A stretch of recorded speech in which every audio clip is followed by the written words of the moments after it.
کا حوالہ اسی کی طرف دیا جاتا ہے، یعنی قیامت کا علم اسی کو ہے،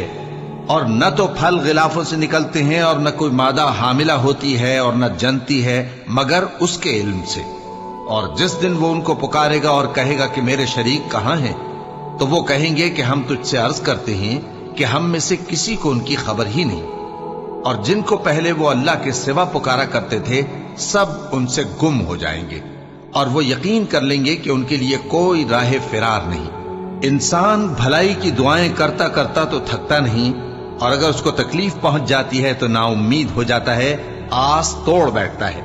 اور اگر تکلیف پہنچنے کے بعد ہم اس کو اپنی رحمت کا مزہ چکھاتے ہیں تو کہتا ہے کہ یہ تو میرا حق تھا، اور میں نہیں خیال کرتا کہ قیامت برپا ہو۔ اور اگر قیامت سچ مچ ہو بھی اور میں اپنے پروردگار کی طرف لوٹایا بھی جاؤں تو میرے لیے اس کے ہاں بھی خوشحالی ہوگی۔ پس کافر جو کچھ کیا